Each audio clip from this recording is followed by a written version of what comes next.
Okay, great. Thanks for having us. Before we really say anything about what we do, we were hoping to meet you guys and hear a little bit more about why you're interested in journalism, maybe what your focus is while you're here, if you have a beat or something that you're particularly interested in covering, so that we can know a little bit more about you and maybe what to hit you up for in the future. Start? Certainly. I'm in the MA program here, and I've been working as a foreign correspondent in Cambodia and Southeast Asia for about 3 years. So I decided to come back and finish my studies here, and I'm planning to go back to Asia. I'm actually quite interested in potentially doing work for NPR in Asia, and I'd like to talk about that later. And what's your name? Fane Greenwood. And each of you mentioned your Peninsula Press beat. Yes, I actually will be focusing on Southeast Asian immigrants this year. Awesome. Which should be really interesting, and I'm hoping, I'd like to pitch some stories to you guys or see if we can run anything for sure. Specifically in San Jose, right? Yeah, specifically in San Jose, but specifically in San Jose, if there's stuff outside the area that might be under consideration too. But I actually visited a Cambodian temple there yesterday. It was great. So cool. My name's Emil Vasquez. I'm a beat reporter for the San Mateo area, and I'm in the MA program as well. And my areas of interest include environmental policy, state politics, and particularly also South America, particularly like the Andean region. My name is Thomas Johnson. My area, my beat is Palo Alto, and specifically local government. That's what my background is in, and also sports writing and like tech coverage and other areas of interest. When you say your background, did you actually work in local government? Oh, no, I was covering local government when I was for Miami Herald. Oh, great. Hi, I'm Stephanie Wetmore. My background is in sports. I'm a former athlete who just finished a grad program in sports management in Georgetown. And my beat is in Santa Clara City, which is really exciting for 49er Stadium that's being built. So there's lots of new news down there, but also a lot of interesting public issues. Yeah. I'm Katie Brigham. My beat is education in East Palo Alto. I'm coming at journalism kind of from a background in international relations, international affairs, but also sort of a separate background in photo and multimedia. Great. Hoping to sort of combine all those interests. I'm Haley Goldbach, and I'm the Stanford NBC News Fellow in Global Health and Media. So I'm in my final year of medical school, so I have a medical background, and I'm covering health specifically for Palo Alto, East Palo Alto. Hello, my name is Sarah Hayden. I have a background in Mandarin language and Chinese culture. I'm interested in eventually covering East Asia, but I'm also interested in Asian American issues here. My geographic beat here for the Peninsula Press is Mountain View. My name is Elliot Bullock. I don't actually have a beat. I'm an undergrad here at Stanford, and I'm interested in pursuing perhaps a master's in communications. My background is in human biology, specifically also sports and Latin American cultures. But I'm just interested to see kind of how it all operates. Right? Great. Hi, my name is Marianne Levine. I'm also in the master's program. I'm interested primarily, similar to Katie, I guess my background is in international relations, so I have strong interest in foreign policy and politics in general.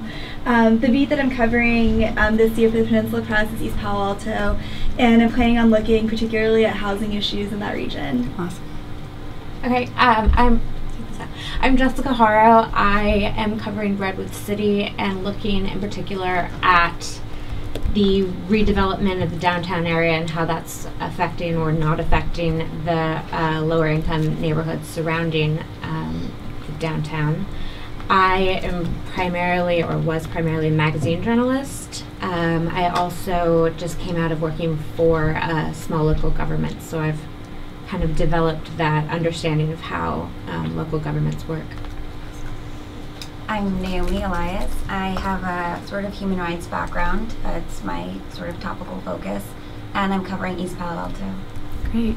Sorry, I'm behind you over here, but I'm Lauren Good. I'm in the master's program.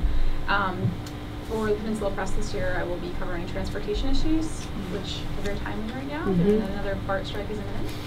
And I'm also interested in the tech sector. I write a weekly column for All Things D on consumer technology, and I've been with them for a couple of years now. And that's really it. Great.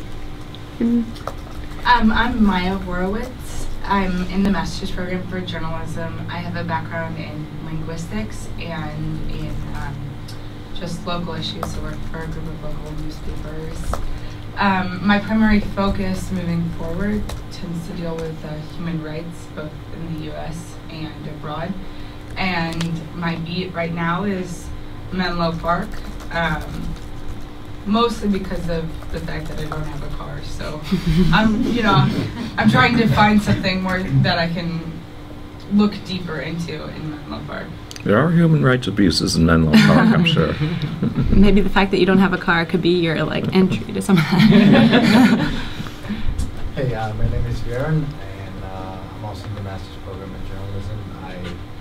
My background is primarily in photojournalism. I did a lot of hard news and feature writing for stories, for papers back home.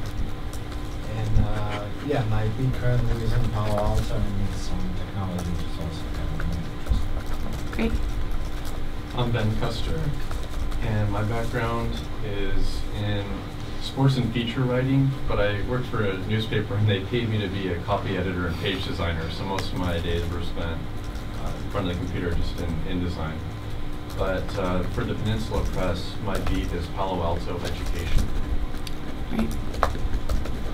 My name is Amanda. I'm originally from Brazil, and my interests are startups, technology, stuff like that. And my beat right now is Menlo Park, mostly because of Facebook, venture capitalists that are over there, and other issues. Hello, I'll stand up. I'm Travell. I'm in the master's program as well. Background is in sociology, particularly with race, gender, and sexuality. And my beat is San Jose.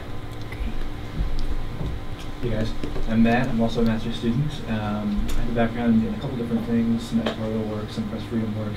Here, I'm covering probably the most scenic beat in Half Moon Bay and the coast. And I landed that one, but that worked out. But it's interesting. I get to cover agriculture, issues of changing landscapes and land use, and other aspects of more rural California. Awesome. Well, that's really exciting because, wait, did I miss somebody? Sorry. I'm Kasha. I'm also a master's student. My background is in business writing, and right now I'm covering Cupertino, writing about the Catholic two campus things that are going on to finalize that. Great. Well, that's really great to hear because it sounds like all of you are working on things that we cover too, and so we could use your help on all of these things in your geographic area and on the particular beat that you're working on. So it's really exciting. I'm excited to see what you guys work on, what you produce, what you find. So I guess I'll just start quickly to give you an overview of the News Associates program, and then we can jump into some of your questions and some of the broader sort of issues around journalism and broadcast journalism and all of that. The News Associates program has been going on now for a couple of years, and it's pretty cool for us because we're kind of a small team, even though KQED is a well-known station, but we have a fairly small reporting team, only 2 general assignment reporters per day, and then the California report has reporters, but only sometimes can they contribute to the actual newscasts that we have to produce, 15 a day or something? There's a lot of them. And so the newscasts are only 1 minute and 40 seconds, but you have to cram a lot of news into that, so we are always looking for stuff, and the News Associates are a huge part of actually filling those newscasts. And you guys help us get into neighborhoods, communities, parts of the Bay Area that we might not otherwise get to in any other case. So it's going to be important for you guys to let me know what you're working on and what you're finding, and what could be news. So the thing that we've had in the past is that generally our workflows don't align that well because you guys are working on longer term stories that publish a little bit after you've done all the reporting. And for us, that's sometimes too late because we do things as they're happening. So what I would encourage you to do is let me know if you're going to something, like if it's a specific event, like a city council meeting on a particular issue that matters to people in your beat area, or like a protest in a certain ethnic community over an issue that's happening, like if it's housing and people are upset about, whatever it is. don't wait until after you've gone and after you've written your article and everything, and after it's posted for me to find out about it, because then oftentimes it's too late. And what we can do is, because it's radio and it's your voice, I can talk to you about what you saw, what you found, before you even write the piece, and then it can be on the radio in a more timely way, and that way we can actually utilize a lot of the great reporting that you're doing, because if it's just, if it's a week later, it's too late for us. Katrina, can I clarify one thing? The reason Vignesh's editor role is here and Catherine before Vignesh is we don't want to put Katrina in a position where she's hearing from 20 different people. So all of this should go to Vignesh as the point. Vignesh will be the contact with KQED, and then at that point there might be times where Vignesh will say, talk to the reporter directly, and then we'll connect you, but don't make the initial point of contact you getting in touch with. Right. And so maybe that's even, let Vignesh know as early as you can, because if it's an extra person, it's got to get to me. And just so you know, I only work on News Associates from 9 to 1, so in the morning, and then I'm also a reporter for our education team in the afternoon. So that's kind of a challenge for me to balance all that, and sometimes I let those things bleed together, but just generally, if you want to get in touch with me or let me know about something or whatever, we've got to produce it in the morning, so just good to know. So yeah, I just wanted to let you guys know about that timeliness issue, and don't feel afraid to approach me about something, because I would really rather know before you go or as you're there, or whatever it is, rather than later, because then that's not as useful. And it's not as useful to you because it's good practice to be on the radio. So I wanted to share with you just so you know what a debrief sounds like. Essentially what it is that you would be the quote in the piece. You're the actuality. So you're the person with all the knowledge, and I basically take what you tell me and write a radio script with you as the actuality. So here's an example of a story from one of our other news associates, Berkeley side, about the sit-lie law. KQED News, I'm Stephanie Martin. Berkeley's controversial sit-lie initiative will be on the November ballot after the City Council approved it last night. About 100 vocal protesters packed the council's chambers, saying the measure discriminates against the homeless. Natalie Orenstein of KQED News Associate Berkeley side reports it was an unruly scene. Every audience member was standing up in a circle singing "We Shall Not Be Moved" and other protest songs, and at one point there was screaming between council members. Mayor Tom Bates raised his voice several times. People in the back were shouting things at the council members. 3 council members joined the protesters, adding to the chaos until Mayor Bates called for an abrupt vote without any discussion by the council, a move some members say was illegal. So the reason I wanted to share that one with you is because she did a really good job of painting a picture of the scene. That's something that for me as the person producing and writing the story, I wasn't there. I don't know what it looked like. I don't know, that any of that happened. And she did a great job of kind of putting us there and making it seem really crazy. And I can put in all those other details into the copy in probably a quicker way than somebody can tell me it. So I just wanted to share that one, because sometimes the best piece of tape from you guys could be really giving us the eyewitness news, like what really happened when you were there, or describing the art, or giving me the opposite side of the argument that if the lead is protesters are upset about this, maybe you say, but the developer wants this because of blah blah blah. So I'll give you an example of that kind of thing here. From KQED News, I'm Caitlin Esch. The Peninsula's healthcare safety net for low-income adults is expanding thanks to a government agency under pressure for how it spends its tax dollars.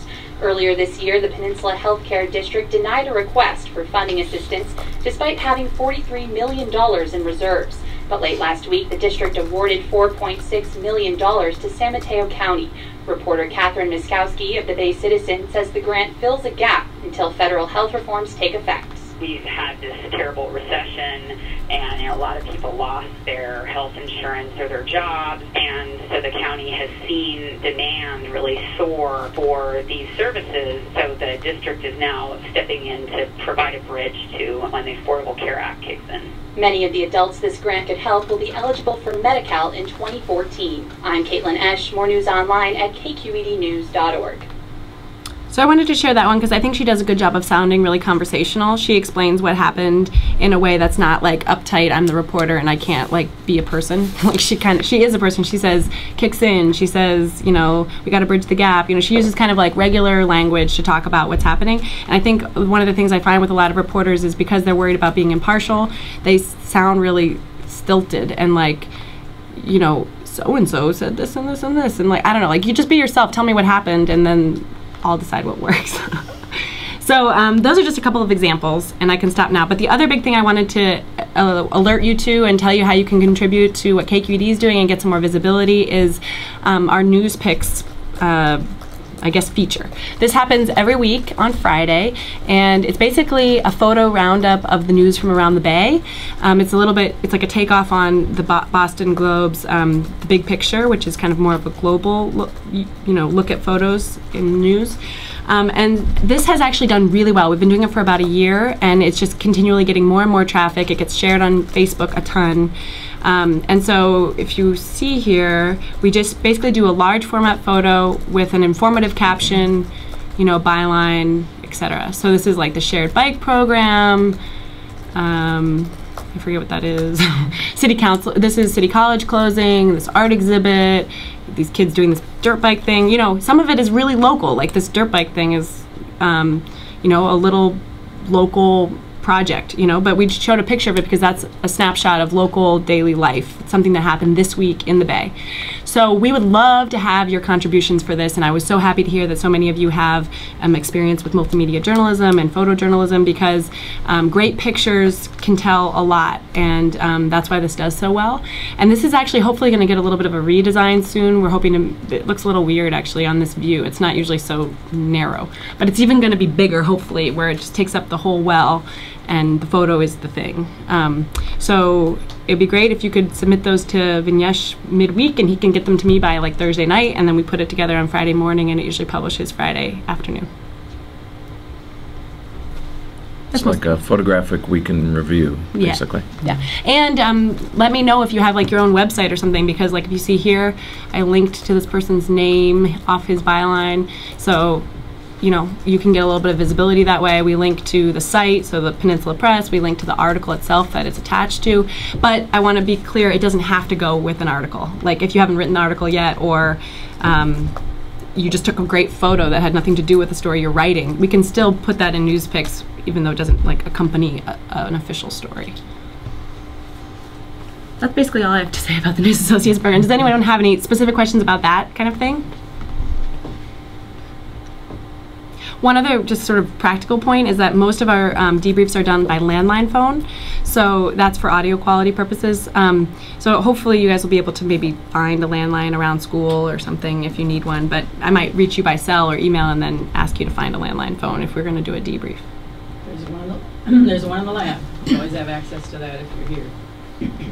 And just a reminder, this worked really well, so if you guys can queue up Vignesh and Katrina, you know something's coming down the pike, you know it's going to be newsworthy, just give her a heads up, and she'll be happy to hear from you. So. And I would say think about that broadly, because you'll probably be working on some longer feature stories in your beat area, but then something might happen specifically that's like right now on that thing, and that could be the only thing we talk about. We don't have to talk about your, we don't have to give away all of your reporting. We can just talk about that one little bit that came up as you were doing your reporting. So, think broadly about, like, as you're in communities, as you're talking to people, that you guys are bringing for us a lot of what we can't get. And one of the questions on here was actually, like, how are we reaching younger people and communities that have less access or that we haven't traditionally reached? And I think you guys are one way. I mean, having more journalists in different places and like hearing that you're going to be in the South Asian community is great, because I'd say that's an area that we don't cover well enough, and it's a huge part of San Jose. It gets totally overlooked a lot of times, and I'm sure there's a lot of stuff happening, so being able to cover that better, I think, will bring those listeners to us more, because they'll realize that we care about what they care about, and I think that's true with everything you guys are working on, like housing and environmental issues, whatever it is, that there's a lot of things that we just can't get to with two people, and so we end up hitting the high level stuff, and we miss the stuff that's happening in a community that's really important. And a good example of like how local it can get is, like, I did a story yesterday on the Balboa Theater in the outer Richmond getting its Kickstarter goal and turning from analog to digital, and that will allow it to remain open. I mean, that's gonna really only affect a neighborhood in San Francisco, but it's important to them, so we did a little story on it. Good. So you're kind of looking at me. Do you? I'll stare at you. That's fine. I can say a few things and then maybe, or jump right in and address the questions you've raised, or do you want to raise them yourselves, or how do you want this to go in this next section? Do you want to go ahead with questions? Well, if you could first talk about your role as the online news, Yeah. So the title is Senior Online News Editor, and that basically, a very operational job. So I'm coordinating our coverage, all of our news coverage online. And we have multiple websites. They're basically verticals. We have a science desk, we have education, we've got health. And we have a lot of content that is not online, so it's also complicated to try to figure out strategically and operationally how to bring more of our radio and television content online. That's part of the mission of KQED right now. It's part of the drive. It's part of the reason I'm there, is to help the company figure out how do we migrate to a world, a multi-platform world, where people are going to be accessing us in many different ways, many different times, in many different styles. So we basically are thinking of our content no longer in a legacy way. Yes, we do have a radio station that has to cover what's called a clock in radio. You're probably familiar with that, basically the coverage is always rolling. When you're an all-news channel, you're taking in feeds from NPR and other public radio assets, and then you're covering part of the clock with local and state coverage. So if you literally look at a clock and look at the 60 minutes, we break that clock up into multiple segments and hand it back and forth to network feeds and our own local original coverage, like spots like Katrina just played for you, regular newscasts. Sometimes in breaking news we open up the air and go live and start covering things that way. So there's a lot of coordination in the broadcasting world that really is apart from what people like me do. Same thing, we have a television station. We're a dual licensee, so we produce television content. Now in that area we're starting a new news show. It's taking a name from long ago that some of us will remember, Newsroom at KQED, which was an early attempt to do the news in television style, and you can find clips of men, and they were all men, and suspenders smoking pipes on the set, so you can tell it was a bit ago in terms of the news business. This one is not men in suspenders and smoking pipes, but it is going to be a news program that airs on Friday night. And part of my job is figuring out how to migrate some of that content and have that online in ways that appeal to our online audience. The big thing to know about KQED is we don't have one audience. We have multiple audiences. So we have audiences that reach us through all kinds of vehicles. And we need to optimize content so it flows. So one way to think about what we're strategically trying to do is that we're an API that's sending out content to all these different formats. I can watch the audiences during the day and see this large mobile peak start to occur in the early evening as people are on the move. Clearly people are accessing us through headphones with mobile devices and platforms in public transportation, places like that. We see these things developing in real time, and we try to reimagine our storytelling techniques to appeal to people who are accessing us in those ways. Some of the things Katrina said about the ways you can do successful radio debriefs with us in two ways are true of online content in general. It can be very conversational. It can be very human, very personal, very sometimes informal. It can be funny. It can have a sense of humor. It can be irreverent. It can be ironic. We don't suppress voice, but we try to free up the voice of the contributors. So part of my job is just encouraging the reporters and bloggers and other online producers, let's loosen up and have fun with this. On one level, it's a big experiment. And if anybody comes in here and tells you they've figured it out, please send them my way, because I haven't met that person yet. I was just back at NPR with other people doing similar jobs to mine. Throughout the system, all over the U.S., multiple stations, including the teams that coordinated the Boston Marathon coverage of Boston. It was very interesting. The Sandy hitting New York, WNYC. And we're all comparing notes about how with very limited resources, small newsrooms, and a news cycle that never ends, how do we do it? Because on the flip side of that constraint of radio covering the clock, you're always hitting a deadline and then it's gone. The newscast is over, you move on to the next one. And it's not, you know, you either hit your deadline and we have dead air, so you got to hit your deadline. So the news comes and goes in a very like temporal way. Online, there is no clock. There's no space, there's no time. It's continuous. It's 24/7. It's just as soon as you can get to it, but there isn't a specific deadline, which means there's always a deadline. It's as fast as you can do. So this raises a lot of specific issues for us. Accuracy, avoiding mistakes, fact-checking, just being among them. But also, I saw questions in here about the difference between verticals and aggregating. Well, when news is breaking, we're going to grab news from wherever we get it. We're going to grab a Weir post originally, then we're going to hear we have a radio person on the way to the scene. When that radio person calls in to their editor to start forming that piece, they pass off to our blogger, who then gets a quick quote from the person that updates the thing. And meanwhile, we're searching everywhere to aggregate other sources of material. We'll probably lay in audio file at some point.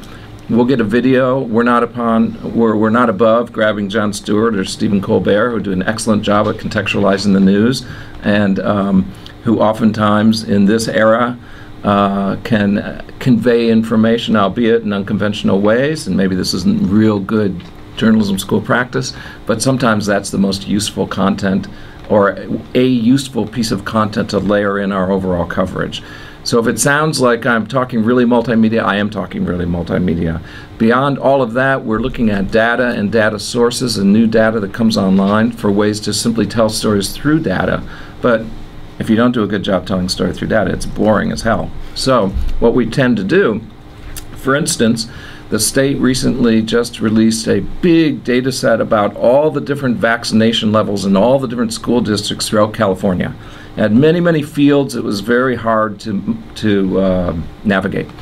I assigned a producer. She zeroed it down to just 5 fields, and the end result is a data set where any parent, teacher, student, or educator can find out the vaccination rate in their kid's school. Exemption rate. Exemption, sorry, very important, exemption rate. Many people are choosing in California to not have their children vaccinated. That's what's driving all this. Marin County, it's particularly prevalent. But some parts of California and some school districts, the effective rate is 0. There's something called the herd vaccination rate. Once you health reporters know this, once it dips below that, children are at risk. So this is a serious public health issue. We launched that in our State of Health blog. It got an immediate peak. A couple weeks later, the long tail kicked in. NPR linked to it, other health blogs linked to it, it started going again. That's the other thing about online content, so different from radio. Doesn't go away. It never goes away. And you just have to keep adding to it, layering to it, or referencing to it again. And of course, a lot of our work, and maybe this is getting a little in the weeds, but I'll mention it, is to be very smart about SEO, search engine optimization, URLs, headlines. Headlines, you could have a whole seminar just in headline writing in the digital age. What kinds of headlines, length, types really work in online environments? What migrate and render well down to tablets and to cell phones where you have limited real estate? What kinds of, what do you do with a specific URL to optimize that so when Google searches and other indexing occurs, you show up early and fast?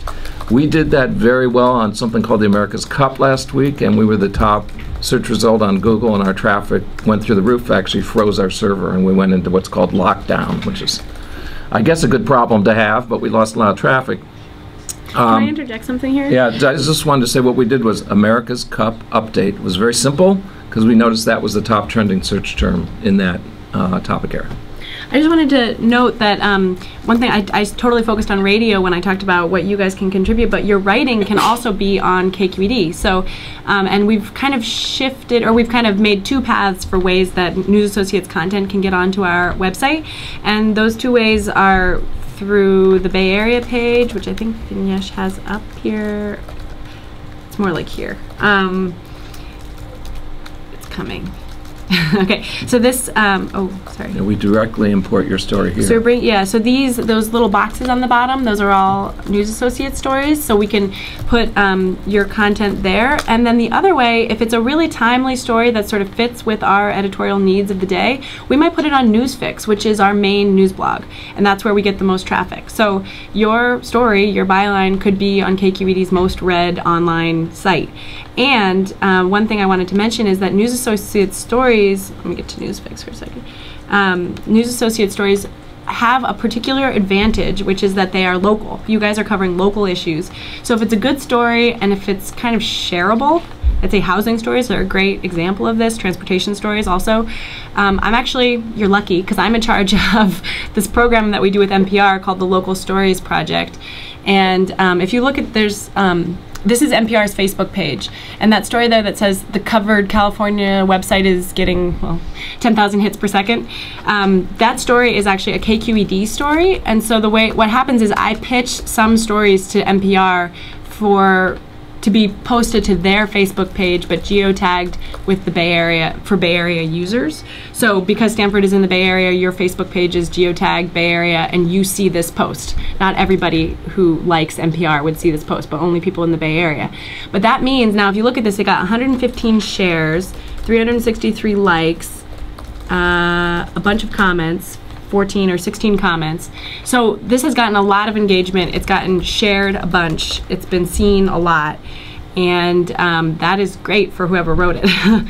So, you know, your stories could be that. And in fact, they have been. Some Peninsula Press stories have been shared through this project and gone viral and did really well. So not every story is perfect for this project. It sort of has some specific limitations, but it's possible that your story could be one of these stories. And because I see all of your stories, they could definitely get on here. So I just wanted to note that there are some significant opportunities to get your stuff out there to be viewed by a lot of people. It's very interesting because this is an example in the fast-moving online environment how mistakes occur. Yeah. The California Obamacare site is not getting 10,000 hits per second, it's 10,000 hits per minute. Yeah. But we're in the process of a large-scale reach-out to correct the record in all these different venues, including social media, because the state official misspoke. Yeah. And everybody just picked up his quote and moved it online super fast. Nobody did the math. We were doing the math last night about 8 p.m. and we suddenly realized this is the wrong math. It doesn't add up.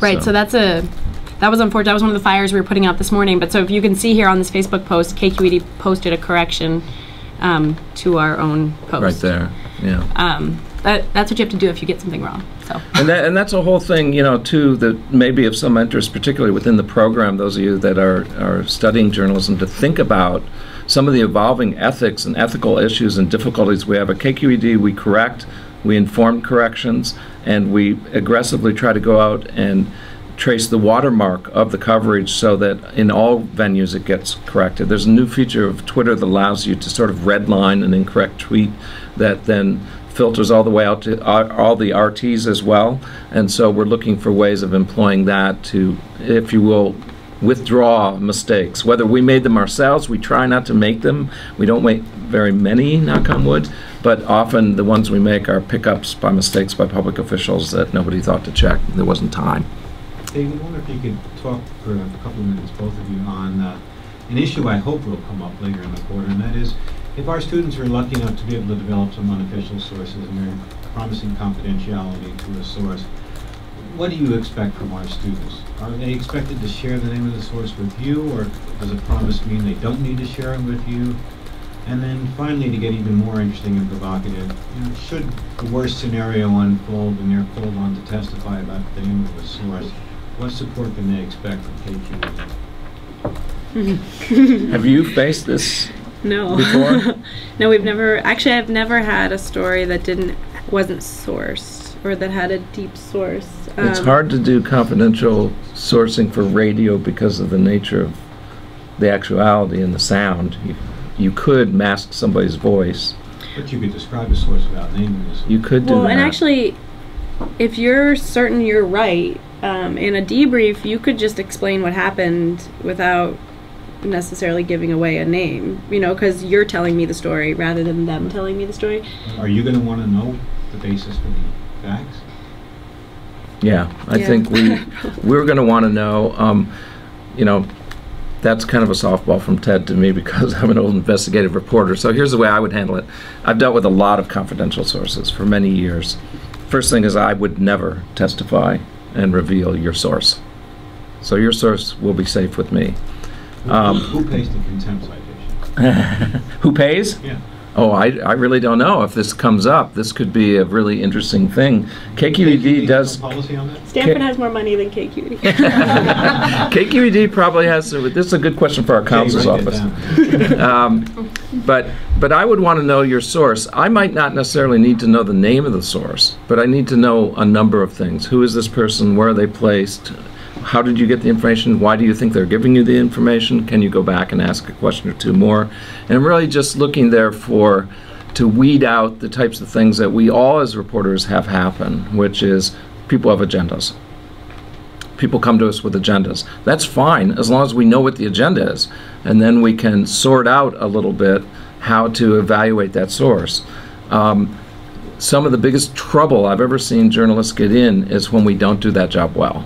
And that's the simple reason I want to do it. I want to save you the trouble of making a mistake that's going to be a nightmare, and a nightmare for us correcting things. And so we are starting to do some online-only investigative reporting. We just did a first one on how a guy in isolation at Pelican Bay, you know, 24/7 isolation from the world, is directing gang activity in the streets of LA. That was a hard piece to do. We had to rely on confidential sources and other investigative techniques, and we published that 2 weeks ago. And so we're starting to do this kind of enterprise reporting, and I would welcome students that want to explore that. It's tough, it's difficult, but it's the essence of journalism to go out and really get original work and pin down, make power accountable, discover things that need to be told to the public. We're doing a story, I won't go into the details today, about bribery, so we're thick in the weeds on this right now. Well, and those stories might be better in print than on radio, because radio, I've never seen an editor take a story that didn't have a first and last name source, usually. I mean, every once in a while you can get a first name if they really refuse to give a last name, but generally if you don't get both names, they won't use that actuality. Okay, so shall we open it up to questions? Does anyone have anything? Oh, I don't have one yet. Okay. How'd you get the Twitter handle Weir? Oh, I worked for a company called Hot Wired, which was part of the Wired family. It had nothing to do with being hot, trust me. We all took our last name and put hot in front of it, and that was our handle. And that was before Twitter. That was when this was in the 90s. That was for may have been our email protocol, or it was something that segregated that, or made us discoverable. And it just migrated with me through the years to Twitter. so that's the origin of that. Yeah, I've actually asked two questions. Why do you think public broadcasting has retained appeal in the internet era? And secondly, why do you think investigative reporters have an increasingly bad reputation with the public? And why is this work becoming so financially devalued? I think I'm more qualified to answer the first one, but I think partly because public radio talks about the issues that people care about a lot of times and give it more time. I think that's a big thing, that a lot of commercial media is really quick hits. I've been frustrated even watching the BART strike. I live in Berkeley, I work in San Francisco, so the BART strike really affected me. And I was watching, media about what's going on, and every time they gave no context as to, what was the history of labor negotiations between BART management and employee unions, and what are we talking about in terms of what they've lost over the recession. And I mean, it was always just really short, this is what they say now, and as a consumer I was like, well, I want to know more. I want to know what side to be on, and in order to know that I need a lot more information. And I feel like public radio is oftentimes willing to give more time and a little bit of a deeper look to those things. And there's a really big emphasis on being impartial. So I think public radio does go above and beyond to get both sides of a story. I know a lot of our listeners say that we don't do that enough, or that we give too much credence to conservative voices or whatever, but I think almost every editor would say you need to go find that other voice, whoever it is. Find out who's against this. You can't just have one side in this. I would add one little thing about why public broadcasting is doing well in a time when media have been evaporating. That is because it has multiple sources of revenue. It's actually a business model advantage. And so NPR and KQED are the original crowdsource. It's called Pledge. And, you know, lots and lots of people give little bits of money to sustain this opportunity. And so there's nothing going in online crowdsourcing and crowdsourced, you know, funding that hasn't already been perfected by public radio long ago and public television. That's one thing, but it also has advertising. It's called corporate underwriting. It's got foundations. You can see it right there on the right. It's got a tiny trickle of government money, very little. And it's got, you know, transactional you know, swag and stuff that we sell. So, you know, it's a pretty diverse funding model, and actually it sustained it very well through this terrible era of newspapers, commercial media, and magazines going down, and book publishers. The other thing I'll say is it's well adapted, actually, to move into a multi-platform approach, because we already for many years have been dealing with radio and television and text and trying to explore the different types of storytelling mechanisms that each one entails. And we tend, those of us attracted to this field, tend to be thinking in that way already, whether we have deep experience in more than one type of storytelling or not. We work with television producers and help them make decisions. We work with radio editors and producers to help them make decisions. So there's an advantage there. The other thing I'll say is that I think that, well, I'll go to the other question, actually, and the investigative reporters. I don't know that investigative reporters have a bad reputation. I never thought we had a good reputation, frankly. I mean, if you're not pissing everybody off, you're not doing your job well.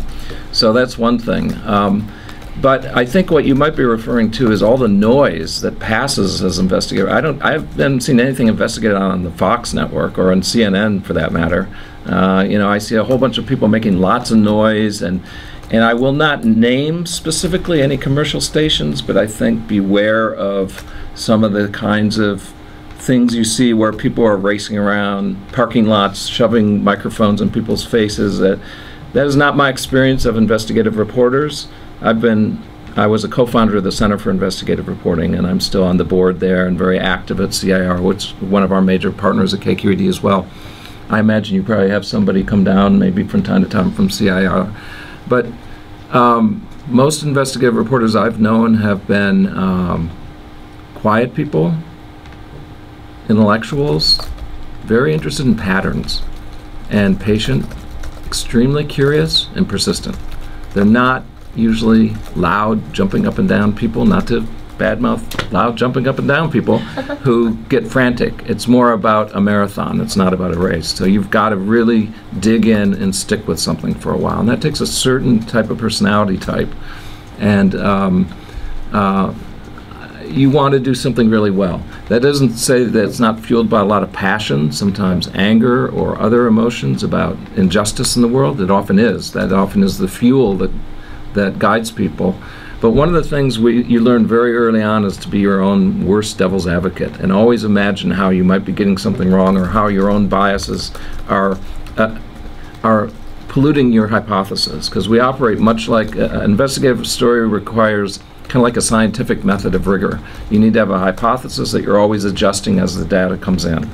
And so you're going out and testing that hypothesis just like a scientist would, social scientist or hard scientist, and adjust it to the evolving data you actually can get before you get to the publishable truth. So that, in a short download, I hope addressed your question. You had this amazing experience as an investigative reporter, and you just told us that, like, online the deadline is every time. How do you think the investigative reporting can fit into this everyday deadline? Well, I mean, investigative stories take more than a day usually. So what we do is we assign extra time. So I don't expect them to come in for a couple weeks, and reporters work on them in extra time, and we pay for extra time for people to devote themselves. We move resources around, take people off their normal beat, free them up to do this. You almost have to do that in a small news organization. We call in on-call people to free up the reporters to go out and chase these things down. And I usually take those on as editor myself to work with the reporter really closely to help kind of coordinate or pull the story out of the reporter, if you want to put it that way. The way traditional editors have worked with reporters. It's a very editor-intensive way of doing things. How do you think that the transition to the digital landscape will affect the amount of government funding that public broadcasting is going to receive in the future? Who knows? I don't think. First of all, the amount of funding the government provides has been shrinking for a long time. I was at KQED in a previous era when Newt Gingrich and Congress threatened to shut down public broadcasting, for instance. It was part of an earlier government shutdown. And we braced ourselves in those years, and we strengthened that multiple revenue stream model I was describing to you. We invested far more in our corporate underwriting and our foundation grant soliciting and our transactional income, and we complicated the pledge, the crowdsourcing, crowdfunding platform to give a lot of things away that helped highlight and build partnerships with lots of people in the community, and at the same time increase the amount of money that people would be willing to pay for the service. We've become much more aggressive about really pitching it as a public service over the years. And all of those steps we took back then have paid off now. So I think going digital, it's an interesting, maybe the way to answer that question raises who are the audiences. So, you know, like I said, I can look in real time and see where people are accessing KQED content, the digital content. I can see where the radio audience is too and everything. We still, you know, primarily have a big radio audience. That's, I think we both believe that to be true, and the metrics indicate that. But we have 1 million people coming online too a month, so we already have a substantial online presence. And I think, I don't envision a world right now where radio is going to go away. I think radio is going to persist for quite some time. And there are those in the field of audio, for instance, the CEO of SoundCloud, who I was speaking with, who will argue that sound and audio is eventually going to be bigger than video online. Who knows? People always throw out things like that, and then part of his pitch is, we're the YouTube of audio, so of course he's going to say that. But there's some interesting indication that a nice clip of video, not too long, but a nice clip of unique video or audio can really go viral nicely online. So I think some of these things are going to sort themselves out. The way I'd really look at it is about halfway between the first iPhone and the first iPad, we entered a sort of a disruptive moment in media. And it became clear it was going to be at least a 10-year cycle before this stuff all sorts itself out to a certain degree. And by that I mean, who even knows which devices people are going to choose? We still use laptops, still use desktops. A lot of people use their phones for lots of things, but this amount of real estate isn't a real good media platform. But more people read more books on these than any other platform, at least until recently. Then the tablets came, but they're a little awkward, a little big, a little stiff, a little expensive. But we're going to have foldable tablets very soon. You're probably aware of the technologies that are right around the corner. And believe me, when those things figure out the foldability, the transportability, and the keyboard aspects of swipe and scan media and fit in pockets and purses easier, I think tablets are probably, some form of tablet is going to turn out to be the always connected media of choice. This is local, social, and mobile probably are the key components to think about these converging forces in technology that are leading us inevitably in that direction. In that kind of a media world, as it emerges, that's where the San Francisco Gate's going to end up, that's where NPR is going to end up, that's where KQED is going to end up, that's where the Peninsula Press is going to end up. Everything's going to end up, you know, sorting itself into buckets. That said, all the other forms will still be there. So it's a complicated additive process where you've got to start freeing your content from the specific platform and distributing your content to multiple platforms. That's the moment we're at right now. And I would say, just for KQED, in reference to KQED, government funding is not very big for us. It's like 12%. So smaller stations like in Alaska, that matters more. They have less of a, we're so lucky to have a great, huge listener base who pay for it. But in other places, it's less well supported by the listeners. And so I think, the station in Alaska, I think gets 50% of its funding from CPB. So, it affects different stations differently in that regard. And the other thing about radio is just like, it's one of the only mediums you can do when you're doing something else. So in that regard, it has an advantage. I mean, people listen when they're in their cars. We all know that. I listen when I'm like cooking or, folding laundry. I mean, like you can consume some kind of media while you're also doing a chore. And so I think that it has an advantage in that regard. Why don't we take one more question? Anyone has something particularly burning? I don't know how particularly burning it is. Do you ever find it hard, like, either in KQED or in public broadcasting overall, to like maintain the independence of the station from like outside interests, or is that something you've run up against, or even public broadcasting overall has run up against? Well, we have a really big firewall between, I actually have no idea who our funders are or how they come in, and I have no idea how Pledge runs, really. I mean, I actually know nothing about how the money comes to the station. So, and I'm a reporter there. So in that sense, no, and I've never been like contacted to not do something because of one of our underwriters. And actually they pay attention, sometimes our reporting will actually reference Chevron or something, and Chevron's one of our underwriters, and they try not to run Chevron underwriting spots right after a Chevron report, something about Chevron, so they pay attention to like where things are lined up.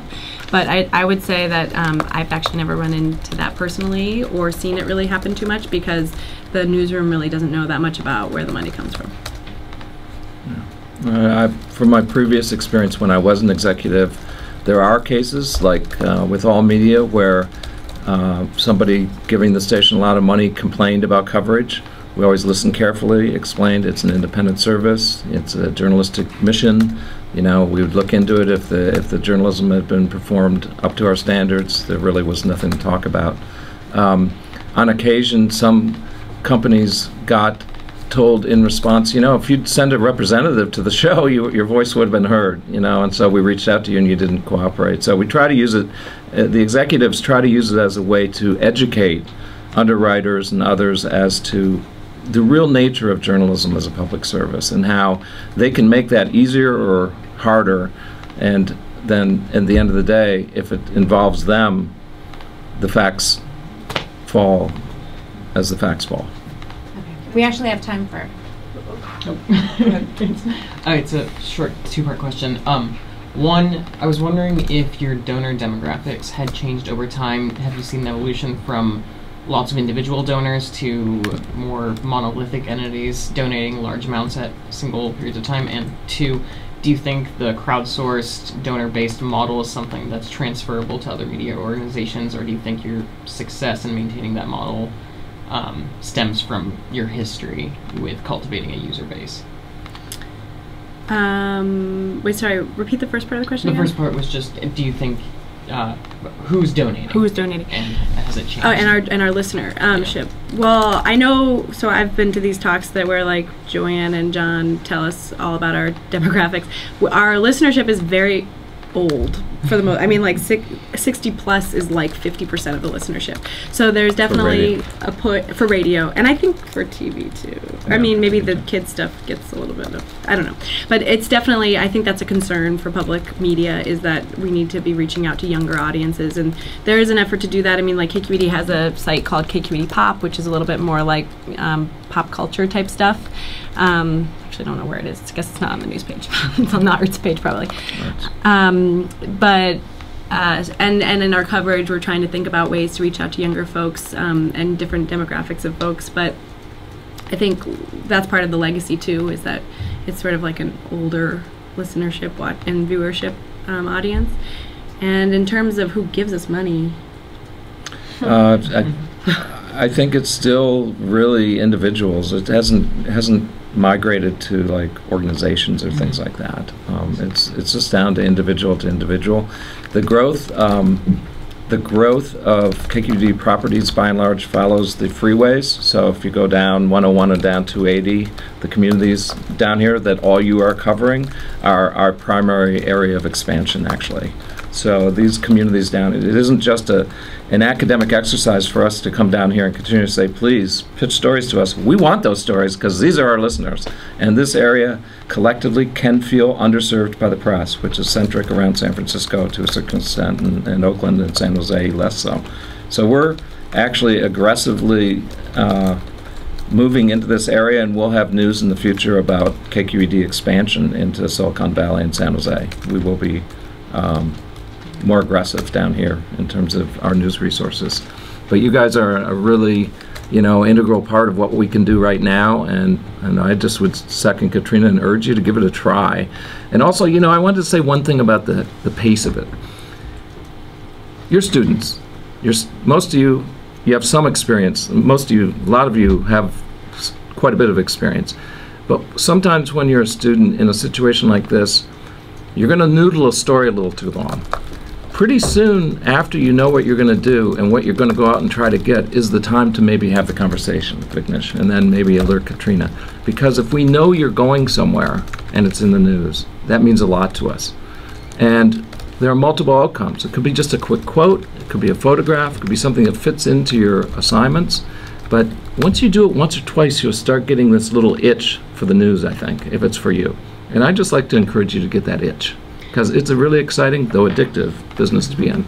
And also I might note that you don't really have to worry about being scooped, I don't think, because the radio is kind of different from the online. So, some people will hear it on the radio, but not everybody will hear it on the radio, and a lot of the people that look for it on the internet won't hear it on the radio. So they're almost like two different places to go. They don't overlap that much. I mean, for a long time, radio people really cared about this, and they were like, we have to make the radio show go at the same time as what we put online. And I honestly don't think it really matters. And so, you could do your debrief, get on the radio, get heard, the story gets out there on our newscast, and then you write up your piece, and that also gets online and also gets views and is, reaches a whole other segment of the population. So I know that there's this sort of oh, I did all this reporting and I don't want to give it to KQED before I write my story. I get that, but I honestly don't think it's that big of a worry. There's not much overlap between our online and radio audience, by the way. It's pretty small. So we're reaching whole new audiences when we go online. We know it, and the demographics are very different. Well, that concludes our session today. If you could join me in thanking David and Katrina for coming today.